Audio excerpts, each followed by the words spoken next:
오늘은 베드로전서 마지막 장인 5장 1절에서 4절까지의 말씀을 전하고자 합니다. 이제 마지막 장이 되었는데요. 마지막 장은 세 번에 걸쳐서 나누게 될 것입니다.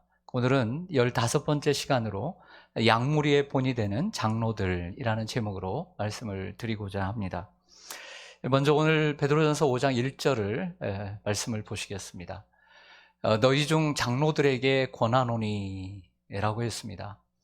너희 중 장로들에게 권하노니 나는 함께 장로된 자요 그리스도의 고난의 증인이요 나타날 영광에 참여할 자니라고 했습니다. 여러분 여기서 너희 중 장로들에게 권하노니 라는 말씀을 하고 있습니다. 이 시작은 오늘 이 말씀이 장로들에게 주시는 말씀임을 분명히 하고 있습니다. 그래서 먼저 장로에 대해서, 장로가 무엇인지에 대해서 말씀을 먼저 여러분들에게 드리고자 합니다. 화면을 좀 보시죠. 장로는 영어로 성경을 보면 가장 먼저 엘더라는 단어를 많이 사용합니다. 이 엘더라는 말은 노인, 어른, 연장자, 나이가 많은 사람을 얘기합니다. 원래는 턱 수염이 길다 이런 뜻인데, 두 번째로는 시니어라는 단어를 씁니다. 요즘 우리나라에도 보면 시니어라는 단어들을 많이 쓰잖아요. 근데 이것은 원래 노인을 가리키는 말이 아니라 선임, 최고 학년, 그리고 넓게는 아버지라는 넓은 의미를 가지고 있습니다. 그리고 세 번째, 장로라고 하는 의미는 이 프레스비터라고 하는 단어가 있습니다. 이것은 장로, 사제라는 뜻을 가지고 있습니다. 헬라어로 보면 프레스비테로스라고 되어 있는데요. 이 프레스비테로스, 제가 왜 이 헬라어를 하게 되냐면 아까 좀 전에 가르쳐 드렸던 장로의 세 번째 단어, 이 프레스비터와 비슷하지 않습니까?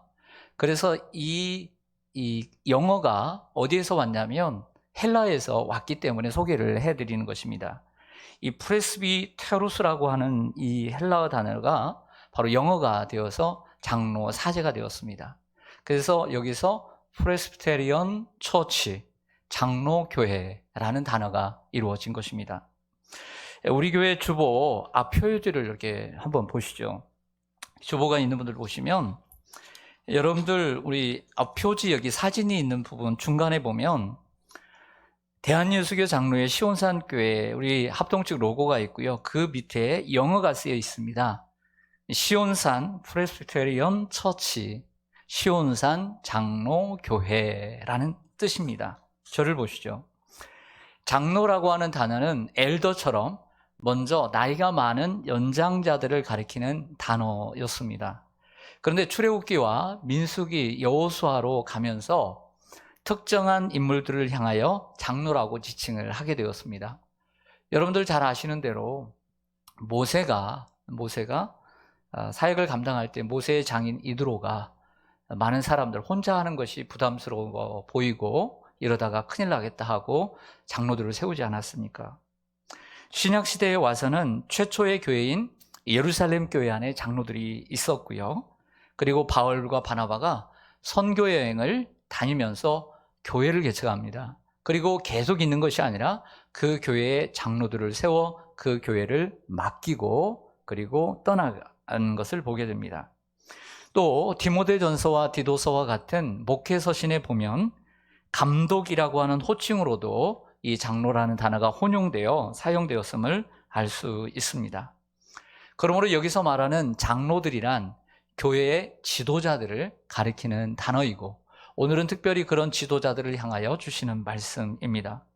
직접적으로는 오늘 베드로전서의 독자들인 이 소아시아 북쪽에 있는 교회의 장로들을 향한 말씀이라고 할 수 있는 거죠. 여러분, 세계에는 많은 교단들이 있습니다. 로마 카톨릭 같은 교회에는 각 교단마다 정치 형태가 갖추어져 있습니다. 나라적으로도 우리나라는 어떤 민주주의 국가다, 정치 형태를 자유주의, 민주국가의 형태의 정치를 가지고 있는 것처럼 교회 안에서도 정치가 있습니다. 그래서 로마 카톨릭 같은 경우를 교황 정치라고 얘기를 하는 거예요. 교황이 다스리는 교회인 거죠. 감리교회 같은 경우에는 감독 정치라고 합니다. 그래서 각 지역에 감리사를 세우고 그중에 감독을 세우고 그중에 감독회장을 세워서 정치하는 제도이죠. 미국에는 침례교회가 많은데요. 침례교회는 그런 지도자들이 정치하는 것이 아니라 회중들이 자발적으로 정치를 합니다. 그래서 거기는 회중 정치라고 이야기를 하지요. 교단마다 추구하는 정치 제도가 있는데 우리 장로교회의 정치 체계는 장로 정치입니다. 장로 정치란 지교회란 지역교회 한 교회를 가리키는 단어인데 이 지교회가 교인들이 장로를 선택합니다. 그리고 그 선택된 장로들이 당회를 구성하고 그 당회가 그 교회를 치리하는, 행사하는 교회를 장로 정치라고 얘기를 하는 거예요. 단 주권은 성도들에게 있습니다. 하지만 정치는 당회가 하는 이러한 정치를 장로 정치라고 하는 거예요. 장로 정치는 성경적으로 보면 모세 시대와 초대교회 당시에 있었던 이러한 성경적 제도이고요. 그리고 교회적으로는 한 400년 전에 1643년에 영국에서 목사님들과 장로님들이 한 160명이 함께 모여서 몇 년 동안 만들어진 웨스트민스터 교회 헌법을 기초로 하고 있습니다. 당회가 조직되어 있는 목사님과 장로님 적어도 한 분이 있는 조직되어 있는 교회를 조직교회라고 하고 이러한 장로님이 한 분도 안 계시는 교회를 미조직교회라고 이름합니다. 그 안에는 목사 장로와 치리 장로로 구분이 되는데 저와 같은 사람을 목사 장로라고 얘기합니다. 그래서 장로 안에 반차가 두 개가 있는 거예요. 목사 장로는 두 가지를 합니다. 가르치는 일과 치리하는 일을 감당하고 치리 장로는 치리하는 일만을 하는 장로를 치리 장로, 시무 장로라고 이름합니다. 베드로전서의 저자인 베드로는 장로이기 전에 사실은 예수님의 제자인 사도입니다. 사도라는 이름은 예수님의 제자들에게만 주어지는 이름입니다. 직분이죠. 그런데도 베드로는 자신을 장로라고 겸손하게 낮춰 부름으로써 소아시아, 저 변방에 있는 저 시골교회, 소아시아 교회 장로들과 자신을 동일시하고 있고 사도적 권위를 주장하기보다는 그들과 같은 동일한 동역자임을 강조하고 있습니다. 그래서 오늘 말씀에 보면 장로된 자요, 자신도 장로라고 얘기를 하는 거죠. 예수님의 마지막 제자인, 가장 젊은 제자인 사도 요한은 요한 2서와 요한 3서 각각 1장 1절에서 어떻게 시작합니까? 장로인 나는, 이렇게 시작을 합니다. 사도 요한도 자신을 장로라고 불렀던 것을 기억합니다. 그러므로 오늘 말씀은 먼저는 교회의 지도자인 목사와 장로에게 주시는 말씀입니다. 자, 그렇다면 목사님, 나는 오늘 목사와 장로가 아니니까 오늘 말씀을 들을 필요가 없겠네요. 그렇지 않습니다. 항존 직분인, 하나님께서 주신 그 항존 직분인 중직자들과 또 교회의 지도자로 생각되는 분들은 다 여기에 해당된다고 생각을 합니다. 그러면 젊은이들은 아닌가? 그렇지 않습니다. 여기에 청년들과 그리고 젊은 성도들도 언젠가는 정말 하나님의 은혜 가운데 되시는 분들이라면 한다면 교회의 지도자가 될 것이기 때문에 미리미리 잘 들어놓고 마음속에 새기는 것이 필요하리라고 생각을 합니다. 오늘 여기까지 제 정리가 여러분들이 잘 정리가 될지 모르지만 이게 여러분들이 다시 한번 리플레이를 하면서 한 주간 동안 영상이 올라오니까 또 설교는 계속 올라와 있으니까 리플레이 하면서 장로에 대한 정의를 여러분들이 잘 정리했으면 좋겠습니다. 오늘 장로들에게 주시는 말씀, 어떤 자세와 또 어떤 모습으로 교회와 성도들을 섬겨야 하는지, 그리고 이 말씀은 동시에 교회 지도자들이 주의해야 할 것이 동시에 함께 동전의 양면처럼 말씀해주고 있다는 것을 기억해야 합니다. 어떻게 섬겨야 할까요? 첫째로 자원함으로 섬겨야 한다라고 말씀을 합니다. 오늘 베드로전서 5장 2절 말씀 보시죠. 너희 중에 있는 하나님의 양무리를 치되 억지로 하지 말고 하나님의 뜻을 따라 자원함으로 하며 라고 얘기합니다. 노란색 글씨처럼 어떻게 하지 말라고요? 억지로 하지 말라는 거예요. 그러니까 어떻게 하라고요? 자원함으로 하라. 누구를요? 하나님의 양무리를. 이렇게 말씀을 합니다. 억지로 하지 말고 자원함으로 하라라고 했을 때 억지로 한다는 것은 어쩔 수 없이 하고 싶어서 하는 것이 아니라 어쩔 수 없이 부득이함으로 그리고 의무감으로 한다는 것을 얘기합니다. 그냥 맡았으니까 안 할 수는 없고 그 의무감으로 하는 것을 얘기합니다. 예를 들자면 회사를 세운 회사의 대표가 일을 억지로 할까요? 네? 여러분이 다니는 직장에 대표들이 억지로 하는 경우를 많이 봤습니까? 안 할 것입니다. 거의 못 봤을 것입니다. 하지만 회사의 직원들은 맡겨진 일이지만 그 일을 다는 아닙니다. 오해는 하지 마십시오. 다는 아니지만 어쩔 수 없이 부득불 그냥 의무감으로 책임감으로 하는 직원들이 없지 않겠습니까? 그런 걸 얘기하는 것입니다. 1세기 당시의 초대교회 장로들은 2000년 전에 이 시대의 장로들은 교회 교육자들 목사와 장로들은 지금의 목사와 장로와 비교할 때 어떤 목사와 장로였을 것 같습니까? 그리고 그 시대의 목사와 장로가 된다는 것은 지금의 목사와 장로가 된다는 것과 동일하다고 생각하십니까? 어느 정도는 비슷한 공통분모가 있지만 전부는 그렇지 않습니다. 초대교회 당시에 장로가 된다는 것은 고난과 핍박을 당하는데 내가 앞장서겠다라고 하는 모습이 있어야 합니다. 로마 제국이 교회를 핍박할 때 끝까지 내가 이 교회를 지키며 순교하겠다라고 하는 자세를 가져야만 하는 장로인 것이죠.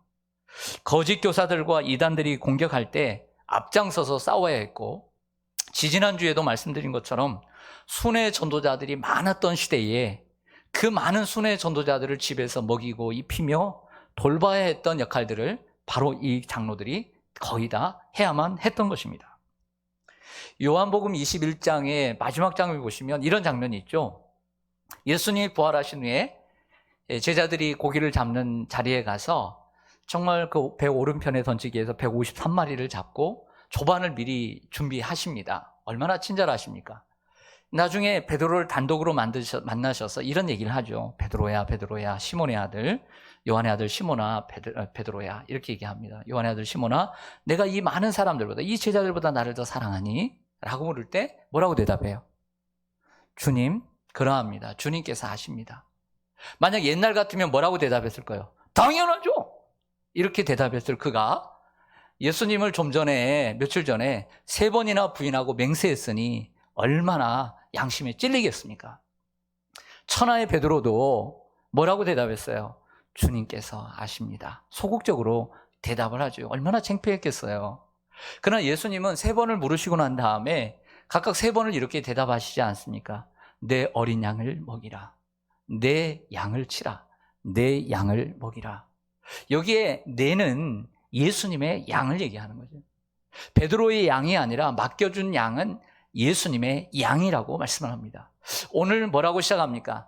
너희들이 너희 중에 있는 하나님의 양무리를 치되라고 얘기합니다. 교회 지도자들에게 맡겨주신 양은 자신의 양이 아닙니다. 하나님의 양이라고 하는 것이죠. 하나님의 양이므로 내 소유가 아닙니다. 다만 하나님께서 양을 사랑하시는 그 마음으로 맡겨진 양을 사랑하고 섬겨야 한다는 것이죠. 이게 참 어렵습니다. 다시요. 내 소유를 열심히 기르고 양육하는 것은 쉬운 것입니다. 내 거니까. 그러나 하나님의 양을 누군가가 나에게 맡겨주었을 때 그 주인이 그 양무리를 열심히 치는 마음으로 내가 그것을 맡았을 때 그것을 주인이 하듯이 내가 그 일을 한다는 것은 이것은 참 어려운 것이에요. 그렇지 않아요?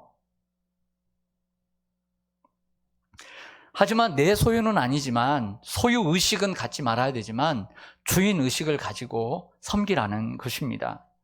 교회 지도자들은 내 것이라고 하는 소유의식을 가져서는 안 됩니다. 다만 주인의식을 가지고 교회와 성도들을 섬겨 나가야 합니다. 이런 의식을 가지고 있는 사람은 교회를 억지로 섬기지 않고 자원해서 섬기게 됩니다. 자, 질문 들어갑니다. 베드로는 왜 교회 지도자들, 목사와 장로들에게, 감독들에게 왜 하나님의 양무리들을 억지로 섬기지 말라고 얘기했을까요? 왜 억지로 섬기지 말라고 얘기했을까요? 또 반대로 얘기하면 교회 지도자들이 억지로 교회를 왜 섬길까요? 억지로 섬기는 것은 뭔가 부족하기 때문이에요. 하지만 또 억지로라도 섬기게 되는 이유는 체면 때문이에요. 내가 그래도 목사와 장로인데 하는 체면 때문에 안 할 수는 없으니까 체면 때문에 하는 거예요. 내가 명색이 장로인데 이 정도는 해야 하는 거 아닌가? 라는 생각입니다. 물론 이런 모습도요, 아예 책임감조차도 없는 목사와 장로보다는 낫습니다. 그러나 그런 모습으로 만족해서는 안 되는 것이죠. 도리어 그런 모습으로 오직 그냥 책임감만 있고 의무감만 있는 자신의 모습을 부끄럽게 여기고 회개하고 하나님 앞에 나가야 합니다. 가슴 아파야 합니다. 자원하지 못하고 억지로 의무적으로 섬기는 이런 것을 회개해야 하는 거죠. 그래서 이러한 분들에게 시편의 말씀을 선물로 드립니다. 시편 51편 말씀 보겠습니다. 이 시편 51편 11절 12절의 말씀은 우리가 잘 아는 말씀이죠. 다윗이 범죄하여 정말 하나님 앞에 버림을 받을까 봐 하는 기도입니다. 나를 주 앞에서 쫓아내지 마시며 주의 성령을 내게서 거두지 마소서. 주의 구원의 즐거움을 내게 회복시켜 주시고 자원하는 심령을 주사 나를 붙드소서. 아멘. 우리가 정말 잘 아는 말씀입니다. 정말 내가 여러분들이 기쁨으로 자원해서 섬기지 못하고 정말 억지로 섬기는 분들이라면 이 말씀을 드립니다. 먼저는 회개해야 합니다. 내 아를 주 앞에서 쫓아내지 마시며 회개해야 합니다. 어디서부터 첫사랑이 떨어졌는지 생각하고 회개하여 처음 행위를 가져야 합니다. 처음 임직을 받을 때, 안수를 받을 때 그 마음을 가져야 합니다. 다음으로 성령 충만해야 합니다. 주의 성령을 내게서 거두지 마소서. 무슨 얘기입니까? 은혜가 떨어졌기 때문에 억지로 하는 것입니다. 성령 충만하지 않기 때문에 억지로 하는 것입니다. 기도가 없기 때문에 억지로 하는 것입니다. 하나님과의 관계가 충만하지 못하기 때문에 억지로 하는 것입니다. 그러니까 즐거움이 사라지는 것입니다. 억지로 하게 되는 것은 마치 자동차에 기름이 없는 것과 같고요. 그리고 타이어에 바람이 빠진 것과 같아서 억지로 하게 되고 즐거움이 없는 것입니다. 억지로 하게 되면 나타나는 자연스러운 현상은요, 게을러지는 거예요. 여러분, 자원해서 하면 부지런해질까요? 게을러질까요? 당연히 부지런해지죠. 그러나 마음이 없으면 자꾸 늦어지는 거예요. 게으름은 신앙의 무서운 적입니다. 그래서 어떤 목사님은, 유명한 목사님은 게으름이라고 하는 책을 2권이나 쓰셨어요. 저는 한 번을 낼 때, 야, 맞구나. 그래, 게으름 필요해. 근데 이 코로나 상황 가운데 게으름 2를 썼어요. 얼마나 성도들에게 게으름이 무서운 적인가를 2권의 책을 통해서 보여주고 있다는 거예요. 게으름은 신앙의 무서운 적입니다. 교회를 가기 싫어하고 교회를 하기 싫어진 것은 이미 하나님의 은혜를 잃어버린 결과입니다. 그래서 우리는 자원하는 심령을 주사 나를 붙으소서, 자원하는 심령을 달라고 기도해야 될 줄로 믿습니다. 네. 그래서 우리는 억지로 하지 않고 자원해서 섬길 수 있도록 우리는 노력해야 합니다. 2번째로요, 교회 지도자들에게 주시는 말씀, 열정적으로 섬겨야 한다라는 말씀을 주고 있어요. 베드로전서 5장 2절 하반절 말씀을 보면요, 더러운 이득을 위하여 하지 말고 기꺼이 하며, 따라서 하겠습니다. 기꺼이 하며. 상반절에서는 억지로 하지 말고 자원함으로 하라고 했는데요, 여배에서는 더러운 이득을 위하여 하지 말고 기꺼이 하라고 했습니다. 앞에 자원하여 하라는 단어와 뒤에 기꺼이 하라는 단어는 헬라어로 다른 단어입니다. 자, 이 조그마한 차이를 기억해야 합니다. 자원함으로 하며라고 하는 단어는 내가 그 일을 해야 되느냐 말아야 되는 상황 가운데서 그 일을 하려는 의지의 결정에 초점이 맞춰져 있어요. 아, 내 일을 해야 되겠구나 라고 하는 것이 자원이에요. 아, 내가 이거 기쁘게 해야지. 이게 자원함이죠. 그런데 기꺼이 한다라고 하는 것은 어느 정도 그 일을 하고자 하는 적극적인 감정적 욕구의 강조점이 있는 거예요. 즉 자원이라는 것은 야, 이거 할까 말까? 그래서 자원해서 해야지 하는 거예요. 하지만 기꺼이라는 것은 하긴 하되 그것을 더 열심히 하고자 하는 감정적 욕구가 흘러나와서 그 일을 열심히 하는 것. 이것이 기꺼이 하는 거죠. 차이가 있는 겁니다. 가슴에서 우러나오는 뜨거운 열정을 가리키는 것이죠.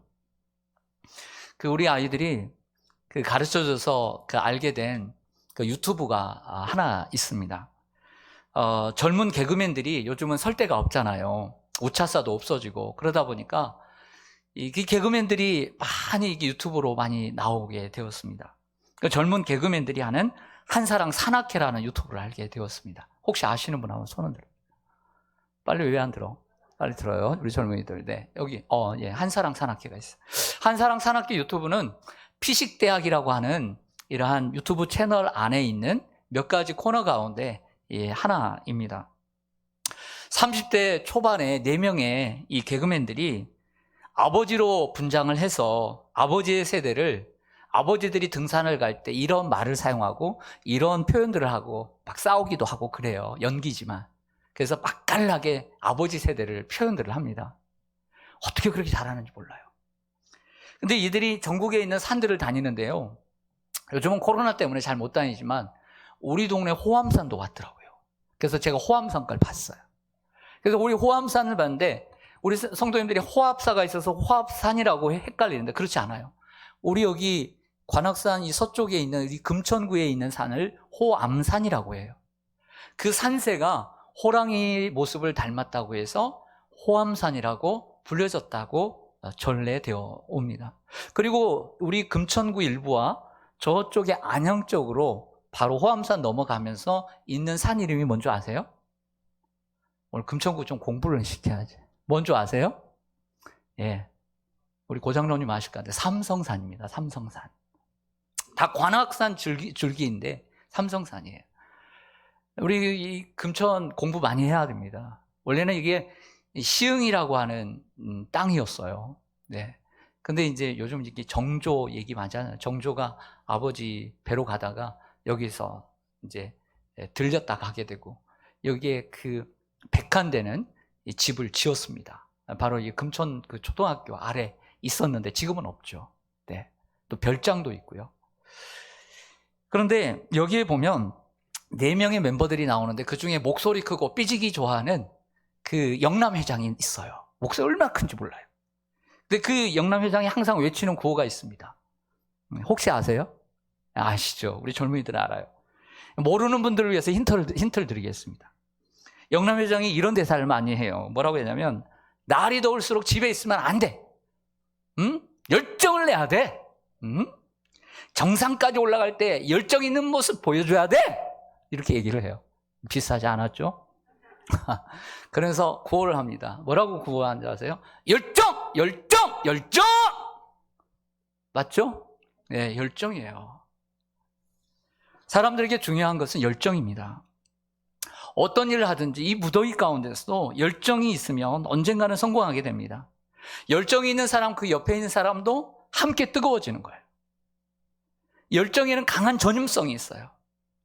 반대로 그렇지 않은 사람들도 있습니다. 일을 하긴 하는데 뜨거움이 없어요. 온기를 느낄 수가 없어요. 로봇 같대요. 어떤 사람은 주위에 있는 사람들에게 이런 사람들은 전혀 선한 영향력을 끼칠 수가 없습니다.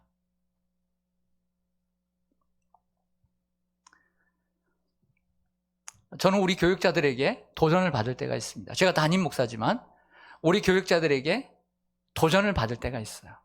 언제 도전을 받는 줄 아세요? 언제 도전을 받을 것 같아요? 우리 교육자들의 열정 있는 모습 볼 때 저는 도전을 받아요. 교육부서 시간 다 끝났는데 똑 떼고 끝나고 집에 가고 그런 모습이 아니라 토요일 날도 그냥 편히 쉬어도 되는데 애들 모여놓고 또 주일날 모여놓고 기도 소리가 그 부서에서 끊이지 않을 때, 이 더러운 여름에도 코로나 상황인데도 기도 소리가 계속 끊이지 않을 때 목사로서 도전이 돼요. 도전이 돼. 이 더운 여름에도 열심히 신방하는 그런 모습들을 보면서 도전이 됩니다. 여러분, 우리나라의 시 가운데 가장 짧지만 가장 유명한 시 하나 소개해드립니다. 안도현님의 너에게 묻는다. 연탄재 함부로 발로 차지 마라. 너는 누구에게 한 번이라도 뜨거운 사람이었느냐. 끝. 연탄재 함부로 차지 말아야 돼요. 여러분들은 누군가에게 한 번이라도 뜨거워진 사람이었습니까? 교회 안에서 누구에게라도 뜨거움을 보이면서 그 뜨거움을 전염시키는 사람이었습니까? 지금은 어떻습니까?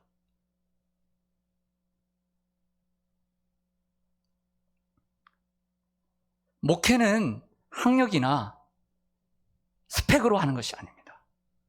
학벌이 좋고 능력 있는 사람이 성공하지 못하는 경우를 종종 봅니다. 자신의 능력이나 지식을 더 믿기 때문입니다. 맡은 자들에게 필요한 것, 오직 충성과 열정입니다. 주님을 사랑하는 열정, 교회를 정말 사랑하는 열정, 영혼을 사랑하는 열정, 하나님의 말씀인 복음을 사랑하는 열정, 이 열정이 있어야 교회를 살릴 수 있는 거예요. 이 열정을 잃어버린 순간 우리는 죽은 거예요. 로마서 12장 11절에 사도 바울은 유명한 말씀을 합니다. 부지런하여 게으르지 말고 열심을 품고 주를 섬기라. 열심히 있는 사람은 당연히 따라오게 되는 게 부지런한. 그렇지 않은 사람은 게을러지게 돼 있어요. 그런데 베드로는 여기서 한 가지 주의를 줍니다. 그것은 잘못된 열정과 열심도 있다는 거예요. 잘못된 동기로 시작된 열심은 잘못될 수밖에 없다는 거예요. 왜? 잘못된 동기와 잘못된 열정은 어떤 결과를 낳게 되냐면, 그 어떤 동기냐면 남에게 보이기 위해서, 그리고 자신의 이익을 위해서 사역을 하기 때문입니다. 그래서 베드로전서 5장 2절 하반절을 다시 한번 보시면요, 더러운 이득을 위하여 하지 말고 기꺼이 하라 라고 얘기합니다. 베드로는 사역에 대한 열정과 금전적 동기를 대비시켜주고 있어요. 사역에 대한 열정과 금전적 동기. 더러운 이득을 위하여라는 말은 이기적인 이익, 동기를 가지고 얻는 이득을 의미합니다. 여러분들 생각해 보세요. 제가 우리 약무리들을 위해, 성도들을 위해서 내가 무엇을 해줄까? 이 무더운 여름에, 이 코로나 상황 가운데 어떻게 위로와 격려를 해줄까? 이런 생각을 해야 하는데 자꾸 목회를 하면서 우리 성도들에게, 좀 있는 성도들에게, 좀 배운 성도들에게 내가 어떤 좀 보탬을 좀 받을까? 이런 생각을 하면 되겠습니까? 네? 제가 여러분들에게 뭔가를 해드려야 될까? 이런 생각을 해야 되는 것이죠.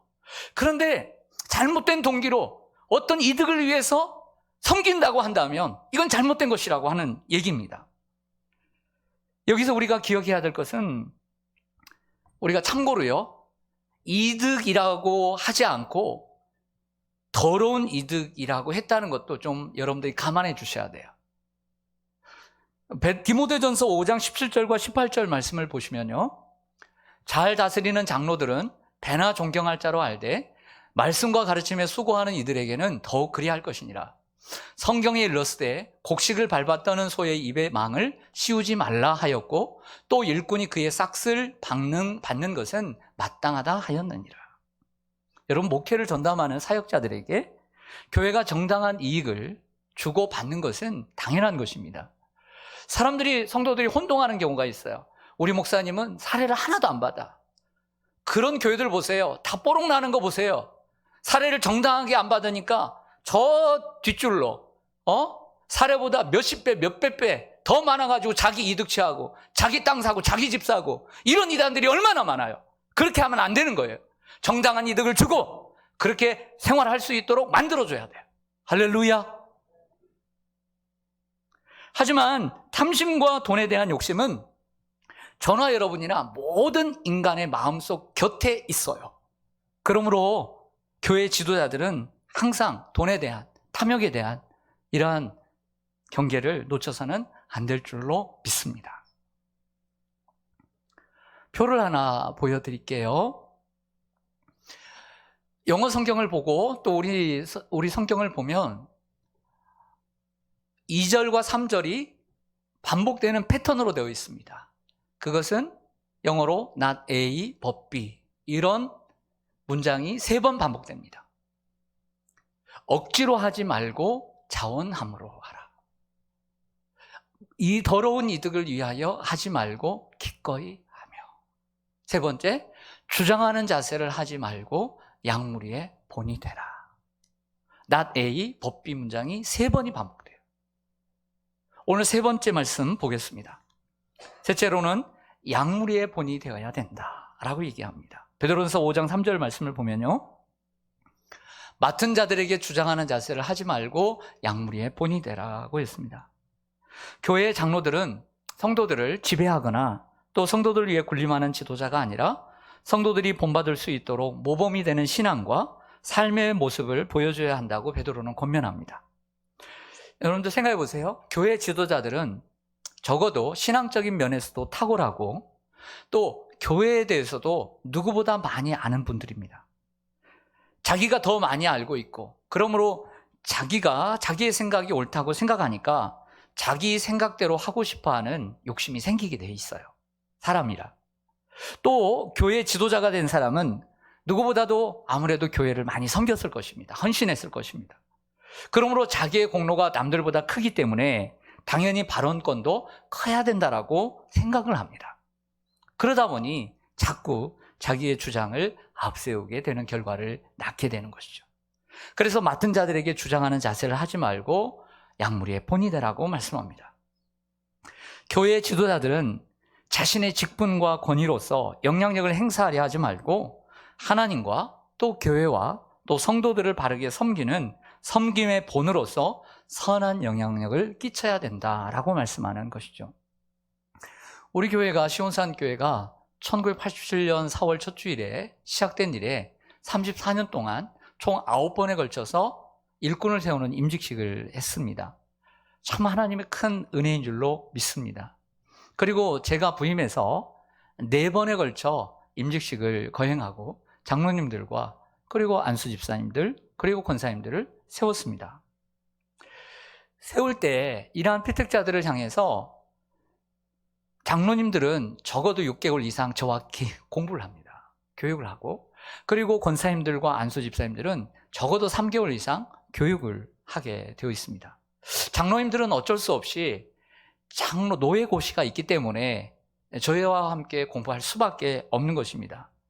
목회를 하다 보니 핑계일 수밖에 없지만 재교육도 시켜야 되는 부분이 있지만 생각대로 잘 안 되는, 제 부족함 때문인지 모르지만 잘 안 되는 경우가 있기 때문에 될 수 있으면 피택을 받을 때 제대로 공부를 교육을 시키려고 노력을 합니다. 최근 생각나실지 모르겠지만 임직교육을 최근 제가 할 때 가장 강조했던, 또다시 마지막 시간에도 제가 다시 강조했던 것은 하나입니다. 본이 되라. 첫째, 예배의 본이 되라. 예배를 생명처럼 여기고 공예배에 참석하라. 예배에 지각하지 말고 바른 태도로 졸지 말고, 젊은 목사가 말씀을 전해드려도 그 말씀을 하나님 말씀으로 정말 열심히 듣는 바른 자세를 가지고 아멘하여 들을 수 있도록. 2번째, 헌신하는 데 본이 되라. 헌신은 전에 한번 제가 설교한 것처럼 헌심, 헌신, 헌금 3가지를 포함합니다.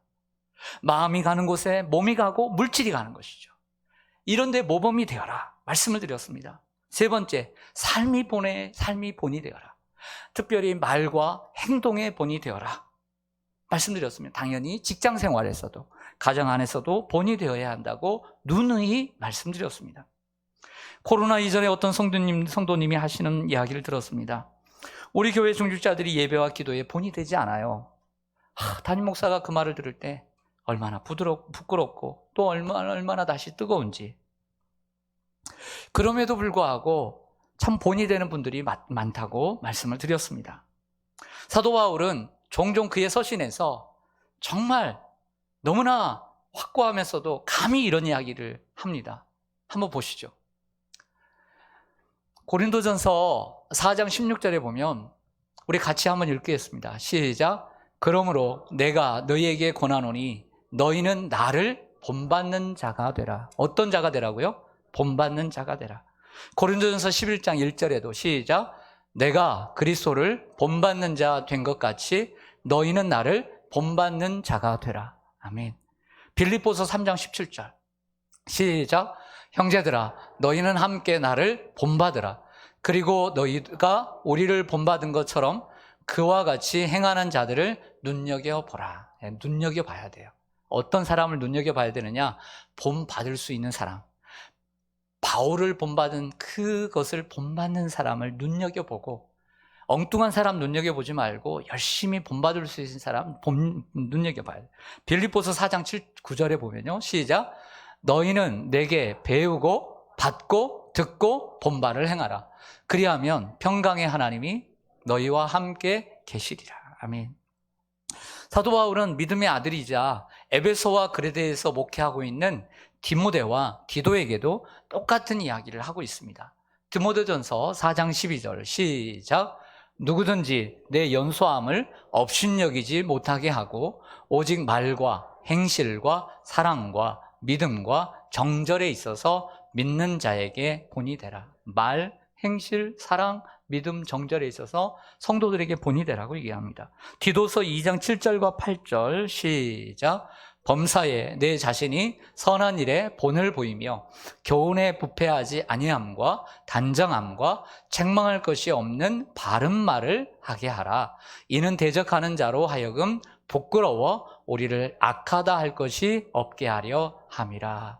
본을 보이라는 거예요. 그래서 나중에 막 지적하고 못되게 할 때 당당할 수 있는 사람이 되어라. 이렇게 얘기를 하죠. 히브리서 기자도요, 신앙의 인물들을 본받으라고 권면하면서 성도들 자신도 다른 사람들이 본받고 싶어하는 성도가 되도록 권면을 해요.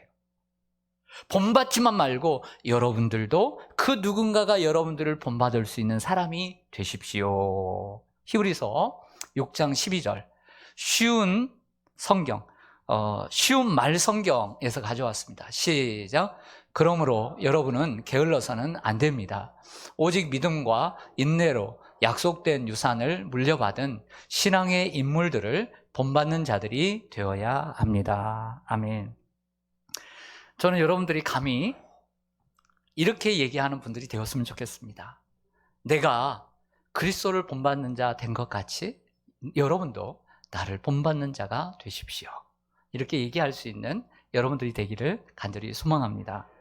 끝으로 교회 지도자들이 받을 상급과 보상에 대한 말씀으로 오늘 베드로는 말씀을 하고 있습니다. 마지막 베드로전서 5장 4절을 보면 그리하면 결과죠. 아까 좀 전에 말씀한 대로 하면 목자장이 나타나실 때에 시들지 아니하는 영광의 관을 얻으리라. 아멘. 여기에서 목자장은 예수님을 나타내는 단어입니다. 그리고 베드로가 특별히 사용하는 독특한 단어인데, 목자장이라는 것은 목자들의 리더를 얘기하고요. 다른 말로 얘기하면 최고의 리더라고 해석을 할 수 있고 예수 그리스도를 의미합니다. 예수님은 선한 목자로 모든 목자들의 롤 모델이 되시는 분입니다. 베드로는 목자장이라는 단어를 통해 최고의 목자이신 예수님을, 이 목사와 장로들이 주님의 사역을 할 때 항상 힘들고 어려운 순간이라도 최고의 목자이신, 선한 목자이신 예수님을 상기시켜주고 그분을 본받으라고 이 말씀을 하고 있는 거죠. 앞에서 말씀드린 세 가지, not A but B, 이렇게 하지 말고 이렇게 하라는 말씀을 따라 살면 예수님이 마지막 재림하실 때에 시들지 아니하는 영광의 관을 얻게 할 것이다 라고 위로를 해주고 있습니다. 그 영광의 관이 무엇인지 성경에는 많은 관이 나와 있기 때문에 정확한지는 모르지만, 장차 우리가 하나님 나라에서 받게 될, 그리고 시들지 아니하는 거니까 영원한 관을 의미하는 것이죠. 그런데 사도 바울은 이 또 다른 측면에서 이야기하는 부분이 있어서 그 말씀을 다루고 정리하고자 합니다. 데살로니가전서 2장 19절에 보면 우리의 소망이나 기쁨이나 자랑의 면류관이 무엇이냐? 네, 바울이 얘기해요. 내 소망과 자랑과 면류관이 무엇이겠느냐?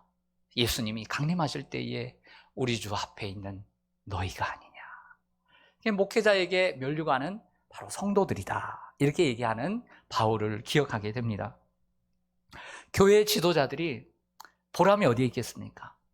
교회 안에 들어온 이들이 변화되어지고 세상 사람에서 병고침을 받기 위해서, 행복하기 위해서, 축복받기 위해서 교회를 어떤 모습으로 나왔다 하더라도 예수님을 알고 예수님을 배우고 열심히 가르쳐 양육을 시켜 그들이 믿음 안에서 변화되어 그리스도인이 되고 그리스도의 제자가 되고 그 진리 안에서 크고 작은 인생의 고난에 크고 작은 눈물의 골짜기를 지나면서도 하나님 앞에 신실하게 살아가는 성도들이 바로 소망이고 자랑이고 면류관이다 라고 얘기를 하고 있는 거죠.